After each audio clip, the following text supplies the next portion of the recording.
Hi, good morning students. Welcome to Easy English with Manjunath ಚಾನಲ್ಗೆ ಸ್ವಾಗತ. ಪ್ರಿಯ ವಿದ್ಯಾರ್ಥಿಗಳೇ, ಲಾಸ್ಟ್ ಕ್ಲಾಸಲ್ಲಿ ನೀವು ಆರ್ಟಿಕಲ್ ಎಂದರೇನು, ಆರ್ಟಿಕಲ್ಸ್ಗಳಲ್ಲಿ ಎಷ್ಟು ವಿಧಗಳು, ಮತ್ತು ಡೆಫಿನೆಟ್ ಆರ್ಟಿಕಲ್ ಎಂದರೇನು, ಮತ್ತು ಡೆಫಿನೆಟ್ ಆರ್ಟಿಕಲ್ ಆದಂಥ ದ ಎಲ್ಲಿ ಯೂಸ್ ಮಾಡಬೇಕೆಂದು ಲಾಸ್ಟ್ ಕ್ಲಾಸಲ್ಲಿ ಸಂಪೂರ್ಣವಾಗಿ ಕಲಿತಿದ್ದೀರಿ. ಪ್ರಿಯ ವಿದ್ಯಾರ್ಥಿಗಳೇ, ಇಂದಿನ ಕ್ಲಾಸ್ನಲ್ಲಿ ಇವಾಗ ಇಂಡೆಫಿನೆಟ್ ಆರ್ಟಿಕಲ್ ಎಂದರೇನು, ಇಂಡೆಫಿನೆಟ್ ಆರ್ಟಿಕಲ್ಗಳು ಯಾವುವು ಮತ್ತು ಇಂಡೆಫಿನೆಟ್ ಆರ್ಟಿಕಲ್ಗಳನ್ನು ಯಾವ ಸಂದರ್ಭಗಳಲ್ಲಿ ಉಪಯೋಗಿಸಬೇಕೆಂದು ಕಲಿಯೋಣ ಬನ್ನಿ. ಅದಕ್ಕಿಂತ ಮುಂಚೆ ನನ್ನ ಚಾನಲನ್ನು ಇನ್ನೂ ಯಾರೂ ಸಬ್ಸ್ಕ್ರೈಬ್ ಮಾಡಿಲ್ಲ, ದಯವಿಟ್ಟು ಪ್ಲೀಸ್ ಸಬ್ಸ್ಕ್ರೈಬ್ ಮಾಡಿ ಮತ್ತು ನಿಮ್ಮೆಲ್ಲ ಫ್ರೆಂಡ್ಸ್ಗೆ ಶೇರ್ ಮಾಡಿ ಅಂತ ಹೇಳುತ್ತಾ ಇಂದಿನ ಕ್ಲಾಸ್ ಪ್ರಾರಂಭಿಸೋಣ ಬನ್ನಿ. Let's get started the class. ಪ್ರಿಯ ವಿದ್ಯಾರ್ಥಿಗಳೇ, ಈಗಾಗಲೇ ನೀವು ಆರ್ಟಿಕಲ್ಸ್ ಎಂದರೇನು, ಡೆಫಿನೆಟ್ ಆರ್ಟಿಕಲ್ಸ್ ಆದಂಥ ದಾನ ಎಲ್ಲಿ ಯೂಸ್ ಮಾಡಬೇಕಂತೇಳಿ ಕಲ್ತಿದ್ದೀರಿ. ಇವತ್ತಿನ ಕ್ಲಾಸ್ನಲ್ಲಿ ಬನ್ನಿ ಇಂಡೆಫಿನೆಟ್ ಆರ್ಟಿಕಲ್ಸ್ ಎಂದರೇನು ತಿಳಿದುಕೊಳ್ಳೋಣ ಬನ್ನಿ. ಇಂಡೆಫಿನೆಟ್ ಆರ್ಟಿಕಲ್ಸ್ ಅಂದರೆ ಕನ್ನಡದಲ್ಲಿ ಅನಿಶ್ಚಿತ ಉಪಪದಗಳು ಎಂದು ಕರೆಯುತ್ತೇವೆ. ಹಾಗಾದರೆ ಅನಿಶ್ಚಿತ ಉಪಪದಗಳು ಎಂದರೇನು ಮೊದಲನೇದಾಗಿ ತಿಳಿದುಕೊಳ್ಳೋಣ ಬನ್ನಿ. A and an are called indefinite articles. ಪ್ರಿಯ ವಿದ್ಯಾರ್ಥಿಗಳೇ, ಎ ಮತ್ತು ಆ್ಯನ್ ಎಂಬ ಈ ಎರಡು ಪದಗಳನ್ನು ನಾವು ಅನಿಶ್ಚಿತ ಉಪಪದಗಳು ಎಂದು ಕರೆಯುತ್ತೇವೆ. ಹಾಗಾದರೆ ಅನಿಶ್ಚಿತ ಉಪಪದಗಳು ಎಂದರೇನು? What is indefinite article? They don't refer to any particular persons or things. Their reference is not definite, so they are called indefinite articles. A ಮತ್ತು ಆ್ಯನ್ ಈ ಪದಗಳು ಯಾವುದೇ ಒಬ್ಬ ನಿಶ್ಚಿತವಾದ ವ್ಯಕ್ತಿ ಮತ್ತು ವಸ್ತುವನ್ನು ಸೂಚಿಸುವುದಿಲ್ಲ. ಆದ್ದರಿಂದ ಎ ಮತ್ತು ಆ್ಯನ್ಗಳನ್ನು ನಾವು ಅನಿರ್ದಿಷ್ಟ ಉಪಪದಗಳು ಎಂದು ಕರೆಯುತ್ತೇವೆ. ಅಂದರೆ ಅವು ಯಾವುದೇ ಪರ್ಟಿಕ್ಯುಲರ್ ಆಗಿ, ಸರ್ಟೆನ್ ಆಗಿ, ಸ್ಪೆಸಿಫಿಕ್ ಆಗಿ ಇದೇ ವ್ಯಕ್ತಿ, ಇದೇ ಸ್ಥಳ, ಇದೇ ವಸ್ತು ಅಂತೂ ಸೂಚಿಸುವುದಿಲ್ಲ. ಅದರದ್ದು ಏನಾಗಿರುತ್ತೆ? ಇಂಡೆಫಿನೆಟ್ ಆಗಿರುತ್ತೆ, ಅನ್ಸರ್ಟೆನಿಟಿ ಆಗಿರುತ್ತೆ, ಅನ್ಸರ್ಟೆನಿಟಿಯನ್ನು ಸೂಚಿಸುತ್ತದೆ.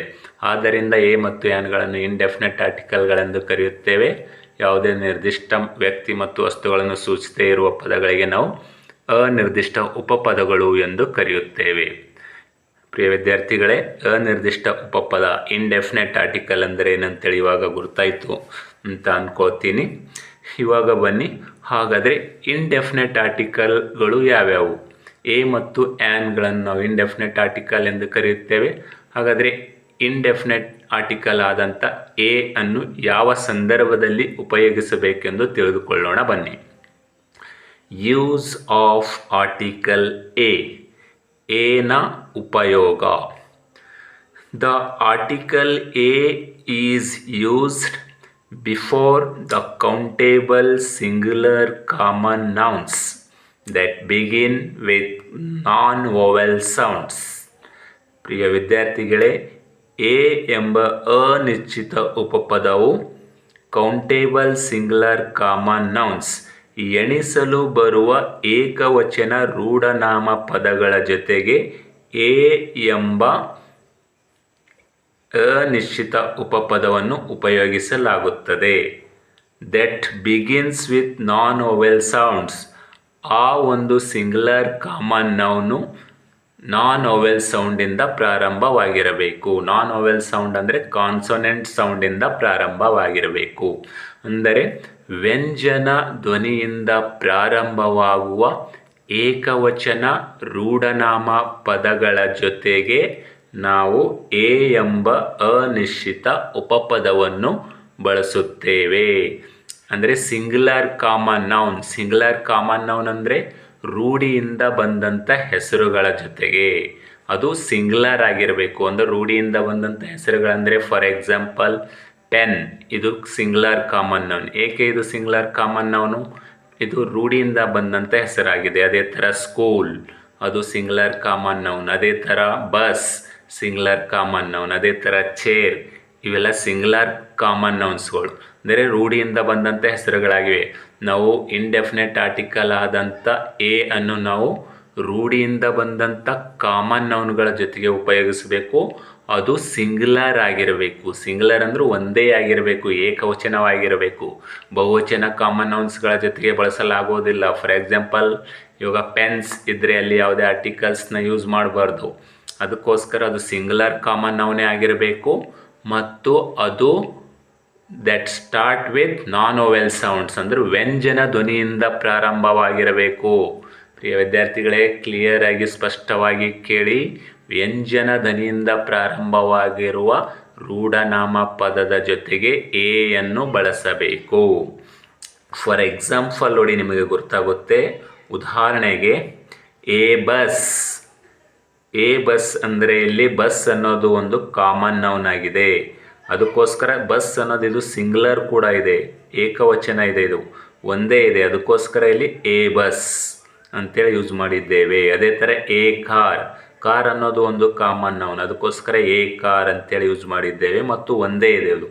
ಅದೇ ಥರ ಎ ಹಟ್, ಒಂದು ಗುಡಿಸಲು, ಅಂದರೆ ಒಂದೇ ಇದೆ ಮತ್ತು ಕಾಮನ್ ನೌನ್ ಆಗಿದೆ. ಎ ರೂಮ್, ಒಂದು ಕೋಣೆ. ಅದೇ ರೀತಿಯಾಗಿ ಎ ಚೇರ್, ಒಂದು ಕುರ್ಚಿ, ಅಂದರೆ ಒಂದೇ ಕುರ್ಚಿ ಇದೆ ಮತ್ತು ಚೇರ್ ಅನ್ನೋದು ಕಾಮನ್ ನೌನ್ ಆಗಿದೆ. ಎ ಟೀಚರ್, ಒಬ್ಬ ಶಿಕ್ಷಕ. ಒಬ್ಬ ಶಿಕ್ಷಕ ಅಂದರೆ teacher is A common noun, ಅಂದರೆ ರೂಢಿಯಿಂದ ಬಂದಂಥ ಹೆಸರಾಗಿದೆ ಮತ್ತು ಒಬ್ಬವನೇ ಇದ್ದಾನೆ, ಒಬ್ಬರೇ ಇದ್ದಾರೆ, ಅದಕ್ಕೋಸ್ಕರ ಎ ಯೂಸ್ ಮಾಡಿದ್ದೇವೆ. ಅದೇ ಥರ ಎ ಡಾಕ್ಟರ್, ಒಬ್ಬ ವೈದ್ಯ. ಎ ಲಾಯರ್, ಒಬ್ಬ ವಕೀಲ, ಮುಂತಾದವುಗಳು. ಈ ರೀತಿಯಾಗಿ ನಾವು ಸಿಂಗ್ಯುಲರ್ ಕಾಮನ್ ನೌನ್, ರೂಢಿಯಿಂದ ಬಂದಂಥ ಹೆಸರುಗಳು ಮತ್ತು ಸಿಂಗ್ಯುಲರ್ ಕಾಮನ್ ನೌನ್ ಆಗಿರಬೇಕು. ಅಲ್ಲಿ ನಾವು ಎ ಎಂಬ ಅನಿಶ್ಚಿತ ಉಪಪದವನ್ನು ಬಳಸುತ್ತೇವೆ. ಇದು ಒಂದನೇ ಸಂದರ್ಭ. ಇನ್ನು ಎರಡನೇ ಸಂದರ್ಭದಲ್ಲಿ ಅನಿಶ್ಚಿತ ಉಪಪದವಾದ ಎ ಎಲ್ಲಿ ಬಳಸುತ್ತೇವೆ ಎಂದು ತಿಳಿದುಕೊಳ್ಳೋಣ ಬನ್ನಿ. ಎರಡನೇ ಸಂದರ್ಭ ನೋಡೋಣ ಬನ್ನಿ. It is used with ವೋವೆಲ್ letters having consonant value. ಅನಿಶ್ಚಿತ ಉಪಪದವಾದ ದ ಅನ್ನು ನಾವು ಮತ್ತೆ ಎರಡನೇ ಸಂದರ್ಭ ಎಲ್ಲಿ ಯೂಸ್ ಮಾಡಬೇಕಂದರೆ ವೋವೆಲ್ ಲೆಟರ್ಸ್, ಸ್ವರಾಕ್ಷರದಿಂದ ಪ್ರಾರಂಭವಾಗುವ ಮತ್ತು ವ್ಯಂಜನ ಧ್ವನಿಯನ್ನು ಹೊಂದಿರುವ ಏಕವಚನ ರೂಢನಾಮ ಪದಗಳ ಜೊತೆಗೆ ನಾವು ಎ ಅನ್ನು ಬಳಸಬೇಕು. ಅಂದರೆ ಓವೆಲ್ ಲೆಟರ್ಸಿಂದನೇ ಪ್ರಾರಂಭವಾಗಿರುತ್ತೆ ಒಂದು ಶಬ್ದ, ಒಂದು ವರ್ಡು. ಆದರೆ ಅಲ್ಲಿ ಯಾವುದೇ ಓವೆಲ್ ಸೌಂಡ್ ಬರುವುದಿಲ್ಲ, ವ್ಯಂಜನ ಸೌಂಡ್ ಬರುತ್ತೆ. ಇದನ್ನು ಕರೆಕ್ಟಾಗಿ ನೆನಪಿಟ್ಕೋಬೇಕು. ಏಕೆಂದರೆ ಭಾಳಷ್ಟು ಕಾಂಪಿಟೇಟಿವ್ ಎಕ್ಸಾಮ್ಸಲ್ಲಿ ಈ ಥರನೇ ಕೊಡ್ತಾರೆ. ಆವಾಗ ಅನೇಕ ವಿದ್ಯಾರ್ಥಿಗಳು ಇದು ಕಾನ್ಸನೆಂಟ್ ಸೌಂಡ್ ಇಲ್ಲ, ಓವೆಲ್ ಸೌಂಡ್ ಇದೆ ಅಂದ್ಕೊಂಡು ಆ್ಯನ್ ಹಾಕ್ತಾರೆ. ಆಗ ನೀವು ಮಾರ್ಕ್ಸನ್ನು ಕಟ್ ಮಾಡ್ಕೋಬೇಕಾಗುತ್ತೆ, ಕಳೆದುಕೊಳ್ಬೇಕಾಗುತ್ತೆ. ಸೊ ನೀವು ಗಮನದಲ್ಲಿರಬೇಕು ವಿದ್ಯಾರ್ಥಿಗಳೇ. ಏನಿದೆ ಇದು? It is used with ವೋವೆಲ್ letters having consonant value, ಅಂದರೆ ಸ್ವರಾಕ್ಷರದಿಂದ ಪ್ರಾರಂಭವಾಗುವ ಏಕವಚನ ರೂಢನಾಮ ಪದ ಬಟ್ ವ್ಯಂಜನ ಧ್ವನಿಯನ್ನು ಹೊಂದಿರುತ್ತದೆ. ಅಂದರೆ ಓವೆಲ್ ಲೆಟರಿಂದನೇ ಪ್ರಾರಂಭವಾದರೂ ಕೂಡ ಅದು ವ್ಯಂಜನ ಉಚ್ಚಾರಣೆ ಬರ್ತಾ ಇದೆ. ಅದಕ್ಕೋಸ್ಕರ ನಾವು ಅಲ್ಲಿ ಎ ಅನ್ನು ಬಳಸಬೇಕು. ಫಾರ್ ಎಕ್ಸಾಂಪಲ್ ನೋಡಿ, ನಿಮಗೆ ಚೆನ್ನಾಗಿ ಅರ್ಥ ಆಗುತ್ತೆ.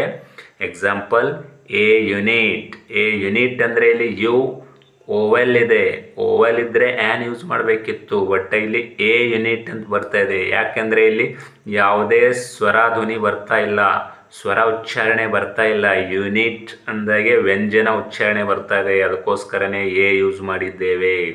ಅದೇ ರೀತಿಯಾಗಿ ಎ ಯೂನಿವರ್ಸಿಟಿ.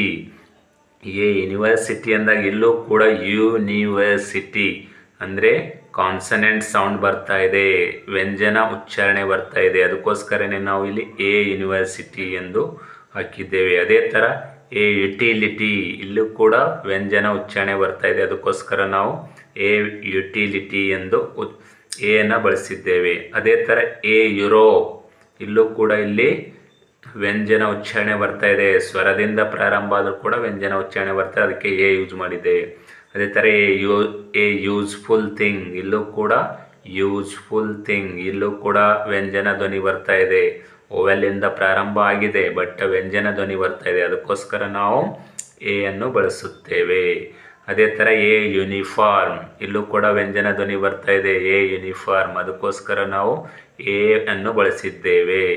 ಅಂದರೆ ಅದೇ ಥರ ಎ ₹1 ಕಾಯಿನ್, ಇಲ್ಲೂ ಕೂಡ ಓಲಿಂದ ಓ ಕೂಡ ಇದು ಸ್ವರ ಆದರೂ ಕೂಡ ನಾವು ಇಲ್ಲಿ ಎ ಬಳಸಿದ್ದೇವೆ, ಏಕೆಂದರೆ ಇದು ಕೂಡ ವ್ಯಂಜನ ಧ್ವನಿ ಬರ್ತಾ ಇದೆ. ಎ ₹1 ಕಾಯಿನ್, ಆ್ಯನ್ ₹1 ಕಾಯಿನ್ ಆಗುವುದಿಲ್ಲ. ಭಾಳಷ್ಟು ವಿದ್ಯಾರ್ಥಿಗಳು ಮಿಸ್ಟೇಕ್ ಮಾಡಿಕೊಂಡು ಅಂಕಗಳನ್ನು ಕಳ್ಕೋತಾರೆ ಅನೇಕ ಕಾಂಪಿಟೇಟಿವ್ ಎಕ್ಸಾಮ್ಸಲ್ಲಿ, ಗಮನವಿಟ್ಟು ಆಲಿಸಬೇಕು. ಅದೇ ಥರ ಎ ಯೂನಿಯನ್, ಇಲ್ಲೂ ಕೂಡ ವ್ಯಂಜನ ಧ್ವನಿ ಬರ್ತಾ ಇದೆ. ಯೂನಿಯನ್ ಅಂದರೆ ಯು ವ್ಯಂಜನ ಧ್ವನಿ, ಅದಕ್ಕೋಸ್ಕರ a union. A USA citizen, etcetera ಮುಂತಾದವುಗಳು. ಹೀಗೆ ಸ್ವರಾಕ್ಷರದಿಂದ ಪ್ರಾರಂಭ ಆದರೂ ಕೂಡ ಅದು ವ್ಯಂಜನ ಧ್ವನಿಯನ್ನು ಹೊಂದಿದರೆ ನಾವು ಅಲ್ಲಿ ಎ ಎಂಬ ಅನಿಶ್ಚಿತ ಉಪಪದವನ್ನು ಬಳಸಬೇಕು. ಅಂದರೆ ಸ್ವರಾಕ್ಷರದಿಂದ ಪ್ರಾರಂಭ ಆಗಿದೆ, ಬಟ್ ಧ್ವನಿ ಮಾತ್ರ ವ್ಯಂಜನ ಧ್ವನಿ ಬರ್ತಾ ಇದೆ.